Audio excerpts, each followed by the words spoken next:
Hello everyone, my name is Tyler Edlin and thank you for watching Brush Sauce Theater Episode 2. In this episode I'm going to be talking about detail and basically some texture. Um, and so part of one of the most difficult aspects of making art is all the choices we are presented as artists. Um, like just going to the park and you're going to make a study, it has, there's an unlimited number of ways to approach it. And you probably won't have the most success with a drawing or a painting if you paint absolutely everything that your eye sees. So choosing what to leave out is just pretty much as important as what to leave in. Um, and you basically want to focus on what you want to paint and making it the focal point and minimize anything distracting. So what I'll do now is I'll show you a few examples from Asher Duran, who was one of the co-founders of the Hudson River School of Painting. And as you can see here, his his subject is just this tree, and all the detail emphasis is on this right in the foreground. And as busy as this background looks, it's really just simple and broad brushstrokes. Um, and let me see another one here. Another nice tree. He would often set a small group of forms, select a small group of forms from within a complex scene and study it with the exclusion of the background detail. And that's really evident here. The sky is just a quick wash, like a gradient, and then even these read as mountains and distant hills. These are just shapes with a little variation in color, but they're staying at the same value, which keeps the distance consistent here. Another one of these. He was really famous for doing these tree studies.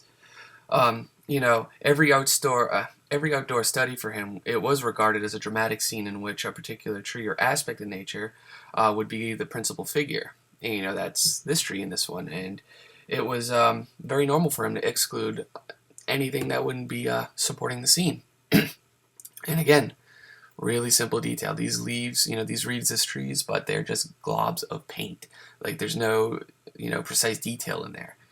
And he did that intentionally. Here's another one, a great one.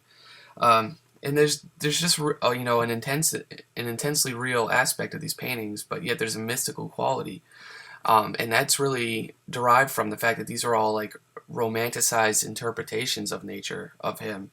He has a really refined sensibility, and he just does not copy nature. He understands it, and then he uses his artistic license to enhance it.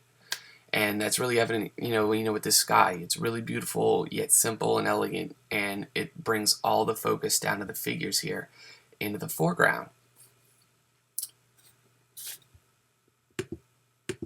Alright, so I'll show you through example here a few ways to speed up the painting process, for like a production painting, and then, add some texture to build off of. And you can do that either by dropping in textures that you painted or scanned, or, sky plate, photo plates, elements into your scene that you kind of integrate. And I went off of already like a rough block out of the painting here. I see, as you can see, I have the characters kind of figured out approximately where they're going to be, and kind of the general lighting of the things, but just by throwing in some paintings, and overlays into it, it gives just a good foundation to paint off, so you're not using, like a blank canvas. And then, you can use some, like texture brushes and, effects brushes similarly to do the same effect. Like, you don't have to use, photos or drop in textures. You can use whatever, tools Photoshop has in its own, like with its own brushes, just adjusting the settings. You can make your own texture on a separate file and then bring that in and just overlay. The color information really is irrelevant with that. You're just, looking for the texture and detail for it. And this all relates to bringing back to the detail stuff that I was talking about earlier. You can hint at a lot of detail, suggest it just by brush strokes and marks on the canvas. You don't have to, like, if you're like painting chainmail, for example, you don't paint every link of chainmail. You paint a few of them and use the texture and the brush strokes to suggest the rest. And yeah, right now I'm just painting these back buildings back here, or starting to block them in, but I wouldn't want too much detail other than what I have here, like a value for the shape, and then maybe like a secondary value to where the light will hit some of the surfaces. I don't want to, go paint every crumbling board or beam and broken window there. It just wouldn't do anything to the painting. Alright, so now I'll continue the demo from the first episode, and I will use some photo textures here to help me emphasize some of the detail in the foreground. If you want to practice, just using textures in general, what I like to do, and you could, start off abstractly, just keep overlaying photos upon photos, do some paint overs, drag in some, abstract textures, and then look for shapes from, within whatever's left on the canvas. Try to draw from that as inspiration, and you can find some, new ways to work. And derive just new ways of thinking that you wouldn't draw, from scratch, like, raw on your own. But see, I overlaid some textures, and I used the cutout filter on them to reduce the detail, and then I put a mask on that. That obscured the whole thing. And what I'm going to use now is using selections with some texture brushes. I'll bring back little hints of that detail. I don't want to go too crazy, but just bring bits of it for the basically for some of the information that it will bring, namely the values and some of the how dense the detail is. And I end up just hiding a lot of it, and we'll paint from it. It's just like a nice basis I like to start from.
Alright, so what you just saw, and all I really just did over the last few minutes was use a few of my texture brushes to paint in some details over everything in the foreground area, because I mean that's the closest plane of the viewer, so things do have to kind of be a bit more detailed here, though I don't want to draw too much attention to them, so I keep, referencing from last video, I keep all the values kind of similar.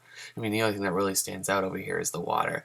And you can see here, I really keep things fairly loose still. I mean, you could really just spend a lot of hours cleaning things up, making sure they look, obscenely crisp and sharp and stuff. But, this is like a concept illustration type of painting thing, so I'm not going for like, super high detail. It's not going to be a matte painting, so I don't want it to look photorealistic, and I'm intentionally trying to keep it from that.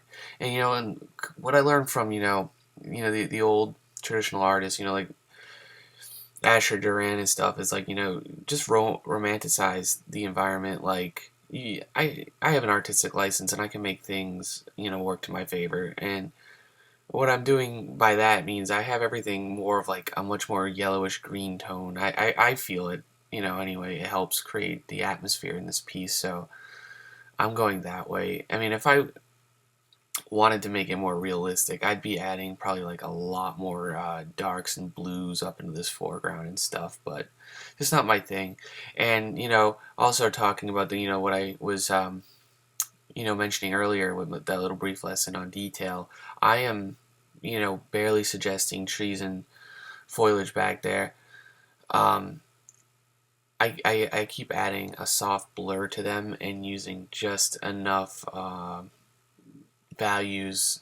I'm bringing them a little bit lightness just to pick out a couple of like leaves or like tree branches, but I don't really want anything back there to read that much.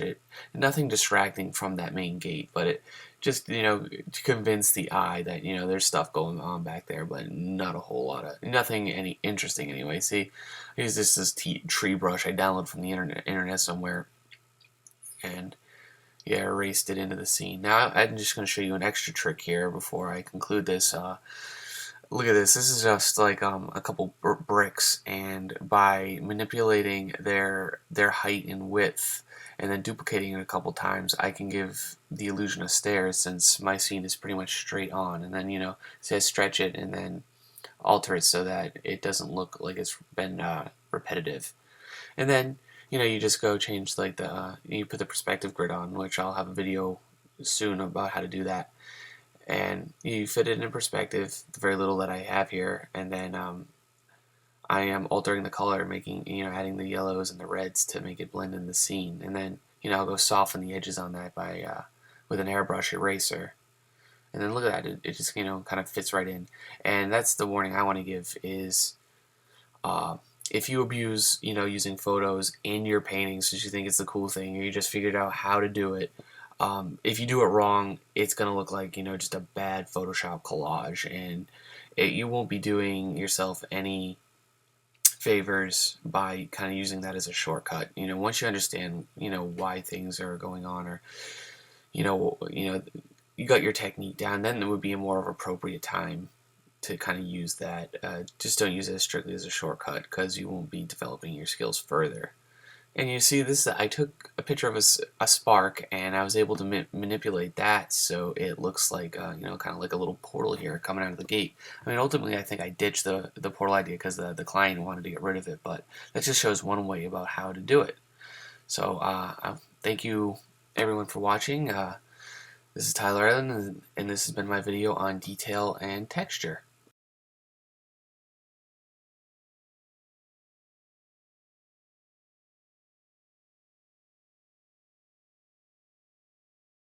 Hey everyone, thank you for watching. This episode went a lot smoother on my end than the first one. Took a fraction of the time to produce.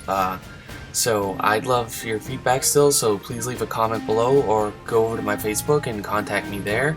And if you feel like supporting me in any way, I have an online shop with affordable prints at any price range. So thank you for watching and subscribing, and take care.